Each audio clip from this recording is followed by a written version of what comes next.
Hello दोस्तों, स्वागत है आप सभी का हमारे यूट्यूब चैनल पर। तो दोस्तों, आज हम पढ़ने वाले हैं स्क्वायर एंड रेक्टेंगल में डिफरेंट, और साथ ही हम पढ़ेंगे स्क्वायर और रेक्टेंगल से संबंधित विभिन्न सूत्रों को। तो आइए देखते हैं कि स्क्वायर एंड रेक्टेंगल क्या होता है। ये है स्क्वायर, ये है रेक्टेंगल। पहले हम स्क्वायर के बारे में पढ़ेंगे। आइए देखते हैं स्क्वायर। स्क्वायर यानी जिसको हिंदी में कहते हैं वर्ग। उस चतुर्भुज को वर्ग कहते हैं जिसकी सभी भुजाएं समान तथा प्रत्येक कोण समकोण यानी 90 डिग्री हो। यहाँ एक शब्द आया है चतुर्भुज। चतुर्भुज का मतलब होता है कि वह आकृति जो चारों ओर से घिरे हुई है। जैसे मान लीजिए ये देखिए एक आकृति है जो चारों ओर से घिरी हुई है, ये हमारा चतुर्भुज हो गया। और इसमें एक देखिए कंडीशन दी है, दो कंडीशन दी है। पहली कंडीशन है जिसकी सभी भुजाएं समान होनी चाहिए, और दूसरी भुजा है प्रत्येक कोण समकोण होना चाहिए। यदि मान लीजिए ये भुजा और ये भुजा बराबर नहीं है तो यह एक वर्ग नहीं है, लेकिन चतुर्भुज तो है ना। लेकिन ऐसे इसीलिए कंडीशन इसमें दिया हुआ है कि वह चतुर्भुज को उस चतुर्भुज को वर्ग कहते हैं जिसकी सभी भुजाएं समान हैं। जैसे हमने बनाया एक चतुर्भुज, इसकी भुजा हमने मानी है ए बी, और जो है ए सी सी डी बी डी आपस में बराबर हैं। पहली कंडीशन को तो ये फॉलो कर रहा है, और दूसरी कंडीशन है प्रत्येक कोण समकोण यानी 90 डिग्री का हो। इसका ये देखिए कोण 1 2 3 4 कोण है, ये भी 90 डिग्री के है, इसलिए यह एक स्क्वायर है। तो आइए इस स्क्वायर संबंधित सूत्रों को पढ़ते हैं। पहला है हमारा सूत्र स्क्वायर का क्षेत्रफल यानी एरिया ऑफ स्क्वायर।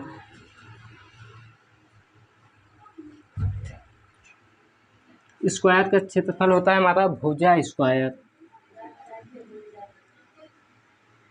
भुजा स्क्वायर। एक और फार्मूला होता है, शायद आप में से कम ही बच्चों को पता होगा, 1/2 विकर्ण स्क्वायर। ये हमारा यदि हम ए बी को मिला दें, ए बी और सी को मिला दें, तो हमारा ये जो ये बी सी की लंबाई है वो विकर्ण कहलाती है। एक विकर्ण हम ऐसे भी बना सकते हैं, ए और डी को यदि हम मिला दें तो ये विकर्ण है। तो वर्ग का क्षेत्रफल होता है भुजा स्क्वायर, ये तो 1/2 विकर्ण स्क्वायर। चूँकि भुजा है हमारी, हमने माना कि ये भुजा इसकी यहाँ से यहाँ तक की ए है, ये तो हमने माना, यहाँ पर हम मान लेते हैं यल है। चूँकि वर्ग में सभी भुजाएं समान हैं तो ये भी यल होगी, ये भी यल होगा, ये भी यल होगा। तो यहाँ पर है भुजा स्क्वायर यानी यल स्क्वायर। यल स्क्वायर तो हम क्या लिख सकते हैं, यल इंटू यल। यहाँ पर देखिए यल इसकी चौड़ाई भी है और यल इसकी लंबाई है, तो हम वर्ग का क्षेत्रफल में एक नया फार्मूला लिख सकते हैं जो कि होता है हमारा लंबाई इंटू चौड़ाई। बात वही हुई। ये देखिए वर्ग है हमारा, इसकी लंबाई यल है, ए बी है, ए बी हमने लिख दिया, और इसकी चौड़ाई जो है, इसकी चौड़ाई यल है। यल नहीं, मान लीजिए इसकी चौड़ाई ए सी हम ले लेते हैं, ये ए सी, इसका भी मान यल है इंटू यल बराबर एल स्क्वायर। मतलब आना है, यह वही बात है, आएगा तो एल स्क्वायर, चाहे आप लंबाई इंटू चौड़ाई लिखे, चाहे आप भुजा स्क्वायर लिखे। तो भुजा स्क्वायर ज़्यादा आजकल चलता है, तो यही आप लिखिए। ये तो हो गया क्षेत्रफल। आइए अब देखते हैं वर्ग का परिमाप।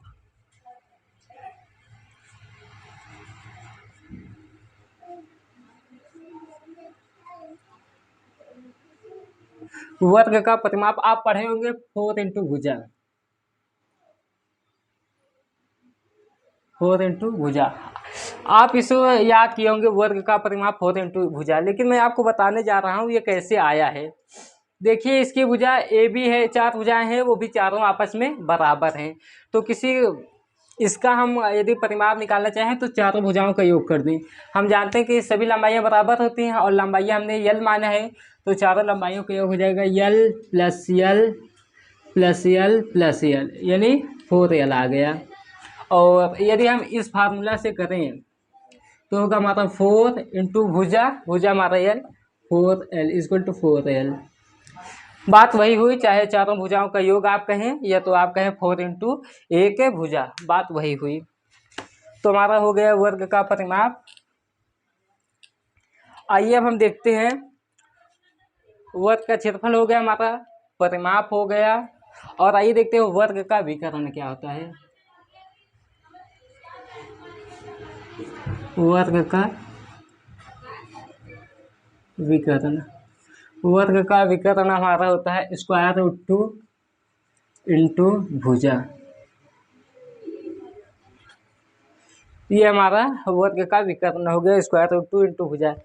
यदि हम इन चारों में, इन तीनों में एक संबंध निकालना चाहें तो हम निकालेंगे कि यदि हम भुजा निकालना चाहें, इसमें देखिए वर्ग के क्षेत्रफल में हमने भुजा लिया है, वर्ग के परिमाप में हमने भुजा लिया है, और वर्ग के विकर्ण में भी हमने भुजा लिया है। यदि हम भुजा निकालना चाहें तो भुजा होगा, तो भुजा तब पहले इससे निकालते हैं। भुजा स्क्वायर है, यदि हम भुजा लेना चाहें तो स्क्वायर रूट हो जाएगा वर्ग का क्षेत्रफल, वर्ग का क्षेत्रफल। अगर मान लीजिए आपको कहीं भुजा फाइंड आउट करना हो, आपको क्षेत्रफल ना दिया हो और परिमाप दिया हो, तो आप क्या करेंगे, लिखेंगे वर्ग का परिमाप, वर्ग का परिमाप अपान 4। यहाँ देखिए वर्ग का परिमाप इक्वल टू 4 इंटू भुजा था। यदि हमें भुजा फाइंड आउट करना है तो 4 तो यहाँ गुणित में है, इस भाग में जाएगा तो अपान में हो जाएगा, तो हो जाएगा वर्ग का परिमाप अपान 4। और यदि हमें मान लीजिए कोई सवाल में विकर्ण न दिया हो और भुजा पूछ रहा है, तो हमारा भुजा इक्वल टू क्या हो जाएगा, यहाँ स्क्वायर रूट 2 गुणित में है, इस तरफ जाएगा तो क्या हो जाएगा, बटे में हो जाएगा, तो होगा हमारा वर्ग का विकर्ण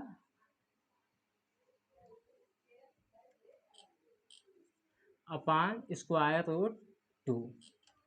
ये हमारा हो गया। इन तीनों में संबंध क्या है, तो हमने देखा स्क्वायर क्या होता है। स्क्वायर मतलब वह उस चतुर्भुज को स्क्वायर कहते हैं जिसकी चारों भुजाएं समान हो। यहाँ पर इसकी लंबाई यल है जो चारों भुजाओं समान है, ए बी ये और ये सभी बराबर हैं, और प्रत्येक कोण 90 डिग्री का, ये भी 90 डिग्री का, ये भी। और वर्ग का क्षेत्रफल होता है हमारा भुजा स्क्वायर, या तो इसको हम लिख सकते हैं 1/2 विकर्ण का स्क्वायर लिख सकते हैं, या तो हम इसको लिख सकते हैं लंबाई इंटू चौड़ाई, यल इंटू यल करेंगे एल स्क्वायर यानी भुजा स्क्वायर। वर्ग का परिमाप होता है हमारा 4 इंटू भुजा, वर्ग का विकर्ण होता है √2 इंटू भुजा। और भुजा यदि हम निकालने, अगर मान लीजिए किसी सवाल में वर्ग का क्षेत्रफल दिया तो आपको भुजा फाइंड आउट करना है, तो स्क्वायर रूट में वर्ग का क्षेत्रफल कर देंगे, आ जाएगा। अगर मान लीजिए किसी सवाल में परिमाप दिया हो और आपसे भुजा पूछ रहा है, तो आप करेंगे कि वर्ग का परिमाप अपान भुजा कर 4 कर देंगे, तो आ जाएगी भुजा। अगर मान लीजिए किसी सवाल में विकर्ण न दिया हो और भुजा फाइंड आउट करने को बोला है, तो भुजा इक्वल टू हो जाएगा हमारा वर्ग का विकर्ण अपान स्क्वायर रूट 2। तो दोस्तों हमने स्क्वायर देखा, आइए अब हम रेक्टेंगल देखते हैं। रेक्टेंगल क्या होता है,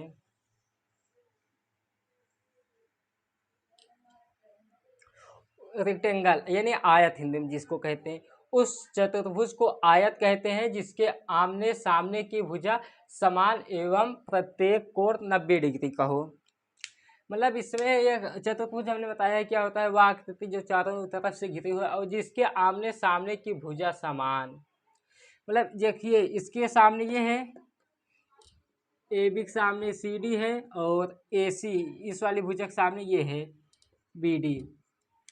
तो उस चतुर्भुज को आयत कहते हैं जिसके आमने सामने की भुजा समान, यानी इसमें कंडीशन दी होगी कि ए बी, यदि A B equal to C D है और A C equal to B D है, तभी ये एक आयत होगा। और दूसरी कंडीशन है प्रत्येक कोण 90 डिग्री, मतलब ये 90 डिग्री होना चाहिए, ये भी 90 डिग्री, ये 90 डिग्री और ये 90 डिग्री। अब ये आयत बना है क्योंकि इसमें कंडीशन दी थी कि आमने सामने की भुजा समान होनी चाहिए, तो हमने माना ए बी इक्वल टू ये और ये समान है। तो आइए हम देखते हैं कि आयत का क्षेत्रफल क्या होता है।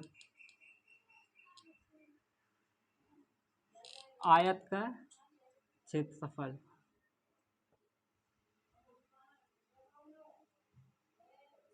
आयत का क्षेत्रफल होता है हमारा लंबाई इंटू चौड़ाई।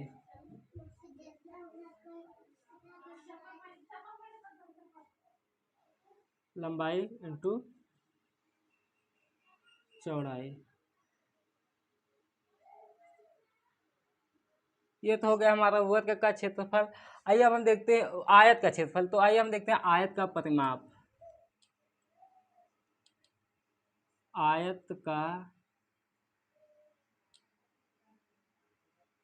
परिमाप, जैसे कि इसके स्क्वायर में हमने बताया था कि चारों भुजाओं का योग जो होती है वो हमारा परिमाप होती है।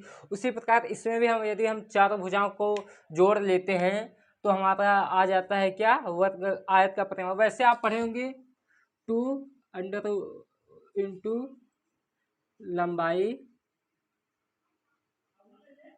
प्लस चौड़ाई।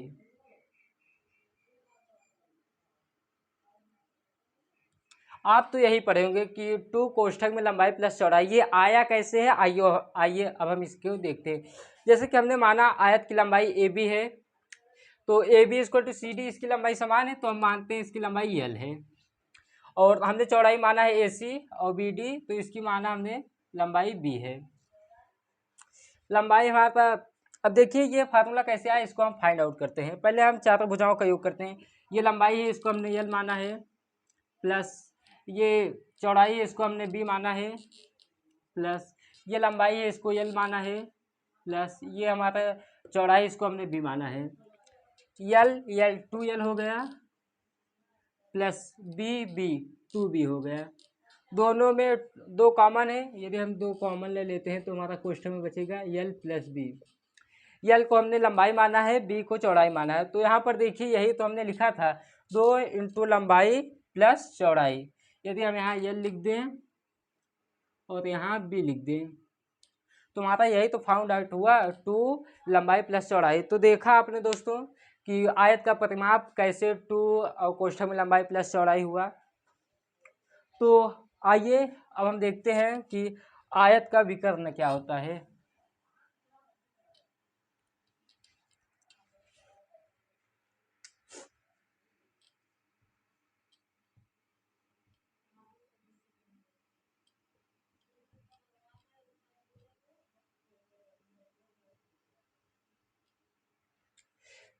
आयत का विकर्ण मतलब यदि हम सी बी को मिला दें, तो यदि हम सी बी को मिला दिए तो ये आयत का विकर्ण हो गया बी सी। ये बी सी इस आयत को 2 समकोण, यहाँ भी देखिए 90 डिग्री है, यहाँ भी 90 डिग्री, तो यहाँ पर 2 समकोण बना है। तो आपने आयत का विकर्ण पढ़ा होगा कि स्क्वायर रूट में लंबाई स्क्वायर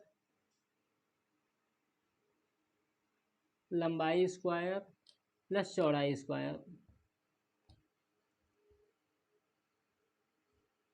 आपने पढ़ा है। तो आइए देखते हैं कि आयत का विकर्ण लंबाई स्क्वायर प्लस चौड़ाई स्क्वायर आया कैसे है। आयत का विकर्ण यानी बीसी, हमें बीसी फाइंड आउट करना है। तो यहाँ पर देखिए ये हमारा त्रिभुज, आइए यहाँ देखते हैं थोड़ा सा। ये ऐसे हमारा एक त्रिभुज बन रहा है, यहाँ है बी, यहाँ है डी, यहाँ है सी, यहाँ है 90 डिग्री। आयत का विकर्ण ये है, हमें बीसी फाउंड आउट करना है। तो आपने पाइथागोरस प्रमेय पढ़ा होगा कि कर्ण का स्क्वायर बराबर लंब स्क्वायर प्लस आधार स्क्वायर। यहाँ पर क्या है, कर्ण, बीसी स्क्वायर तो होगा हमारा बीसी स्क्वायर इक्वल टू हो जाएगा हमारा C D square plus B D square. यहाँ स्क्वायर है, उस पक्ष में भेजेंगे तो स्क्वायर रूट हो जाएगा, तो वहाँ बी सी बराबर हो गया C D square plus B D square.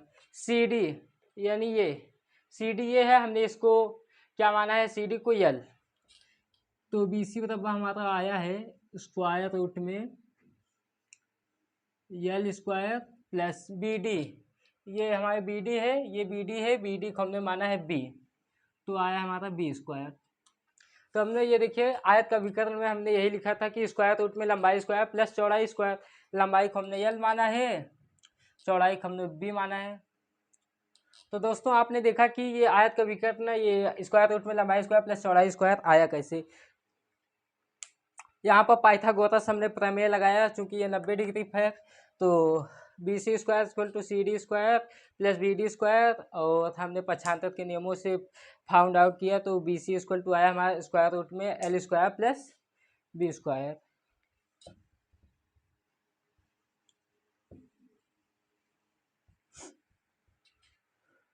तो दोस्तों हमने आज स्क्वायर एंड रेक्टेंगल के बारे में अच्छे से जाना और इसमें क्या अंतर